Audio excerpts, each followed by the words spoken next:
At yon mga kamekaniko, dito na nga pala tayo ng ating nire-restore na Suzuki X4. Ito na nga ang naging resulta nung pagpipintura natin dito sa chassis ng X4. Malayong malayo na siya sa dating itsura niya kasi yung dating itsura nito mga kamekaniko ay kalawang ina, talagang bulok-bulok na at butas-butas pa.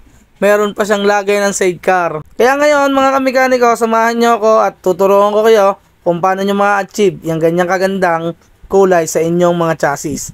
Kaya tara, let's go! So yan mga kamekaniko, part 2 na tayo ng pagre-restore natin dun sa Suzuki X4. Ang gagawin naman natin ay yung kanyang chassis. Yan. Pakikita ko sa inyo yung chassis na tatanggalin natin ng pintura ngayong araw para ma-repaint na natin. Yan mga kamekaniko, ito yung chassis. Yan ako, tatagdag pa. Gagamitan lang natin to ng strip sole o paint remover. Tapos ikakap-brush natin para kumislap mga kamekaniko. Ito, nasimulan na natin itong isa. Tapos itong mga may lagay ng sidecar, gaya nito, tatanggalin natin ito. Yan o. Nagawa na natin yung pagkakalas. Ito na nga yung chassis. Ito yung kaunahan natin i-repaint. Kalakalawang na talaga.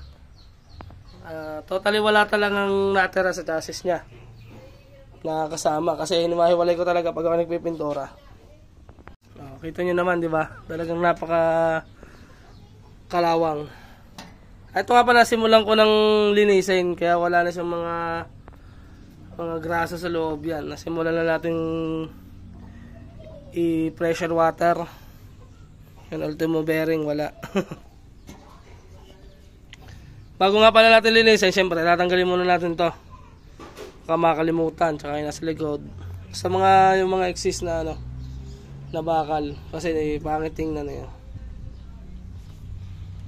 Ayan, i-update ko na lang kay mamaya pagka nalinis na natin kasi medyo matagal din naman yun. Basta ang gagamitin nyo lang naman lagi doon, strip sole, tapos cap brush. Kung may sunblast, mas maganda ay yung pan-sunblast natin nasira. Ayan, i-update ko kayo maya-maya mga kamekaniko. Ayan mga kamekaniko, nalinis na natin. Ari, natanggalan na natin. Yung butas na yan, mamasilyahan na lang natin yan. Ayan. Ayan, nakabrush na din natin. Ayan, malinis na siya mga kamekaniko. Kislap na rin. Yung nga lang mga singit-singit, mayroong medyo konting kalawang. Pero okay na yan mga kamekaniko. Ang gagamitin nga pala natin diyan, anti-corrosion muna mga kamekaniko. Automotive primer, anti-corrosion green. Yan. Ang ratio naman yan, basahin nyo lang sa likod. Ayan, hahalo lang tayo at bubugahan na natin na rin. Bugahan lang natin ng 3 coats para talagang hindi agad siya mga lawang. Magtagal yung buhay. Tapos pagka patong nito, may papatong pa ulit tayong isang primer. Ayan, halo lang tayo tapos buga na natin din balitaan ko lalaki mamaya at pag nabuga na natin. Ayan mga kamekaniko, na primer na natin ng anti-corrosion. Tapos yan, may masilya na rin. Masilyahan na rin natin yung mga dapat masilyahan. Ito yung mga butas. Siyempre, pagka ganyang may masilya, papatungan natin ng automotive primer surfacer. Gagawin ko dito, lalahatin ko na siya na patungan.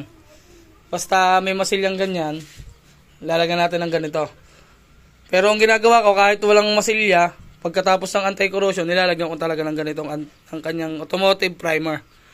Yan. Para mas matibay, di ba mga kamekaniko? Yan, ang ratio naman yan ay nandun nila sa likod. At ano nga, paubos na. Kita nyo naman, paubos na. Nandiyan lang sa likod.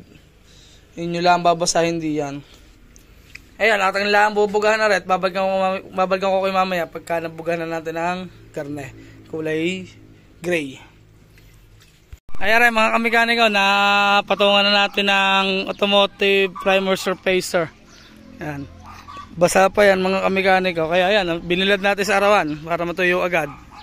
Ayan, di ang gagawin lang natin din pagka natuyo, idililiyahin nyo lang ng 600 o kaya 1,000.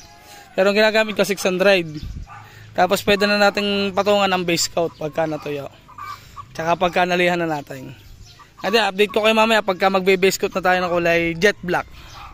Yan. Ayan mga kamekanika, napatuyo na natin, tapos nalihan na rin natin. Yan, kita nyo naman, may mga kulay verde na siya. Yan ang katunayan na nilihan natin. Ayan, di pwede na tayo magpusid ngayon mga kamekanika sa base coat niya, yung kulay itim. Ayan, matibay na to sigurado ako. Magbe-base coat na tayo ng itim. Aray, pakita ko sa inyo. Aray, may nabili lang ako na aray 1/2, naubos na, lasahin ko kakalati na. Di hahaluan nyo lang rin ng thinner kung gaano lang karami yung pintura, di gayon lang din karami ang thinner. Di yan, di pagkakulang, di bumili na lang kaya. Pero aray, pagsasaktuhin natin kung kakasya, kung hindi, bibili tayo. Ayan, ibubugalan natin na rin down at magtatapkot na tayo pagkatapos na rin. Okay. Ayan mga kamekanika, napatungan na natin ng jet black.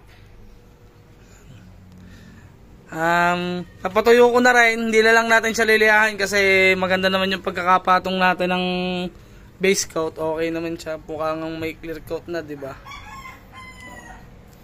Basta pagka gano'n, ang tekniko lang, lilihain ko ng pagkaganda o pagka-smooth yung mga primer niya. Tapos, hindi ko na siya lilihain pagka nag-base coat ako. Yan. Yun lang yung tekniko mga kamekaniko. Diba? Smooth na yan. Ngayon, bubuga naman natin siya ng clear coat para matapos na natin tong project natin chassis. Let's go. Ayan rin, ang ating gagamiting down top coat mga kamekanika. Nippon. Ito yung lagi natin ginagamit. Ang ratio niyan, yan. Basahin nyo na lang dyan. 4:1. Yan. Papatungan lang natin ng 3 coats na ceramic clear yung chassis para matagal yung buhay o mas matibay. Ayan, balitaan ko na lang mamaya kaya pag natapos natin yung chassis. Yung chassis, ay nakita ko na sa inyo kanina. Ayan lang, balitaan ko na lang kaya pag natapos siya mga kamekanika. Ay aray mga kamekanika, natapos na natin yung ating nire-repaint na chassis ng X4, yung nire-restore natin. Ay aray, pakikita ko sa inyo at nasa initan. Ayan chassis mga kamekanika, ayan, natapos na natin. Para naman basa na. Chassis na X4 yung ating natapos ngayon. Parang wet look, diba? Lahat yan hanggang likod. Yun na, kumislap na.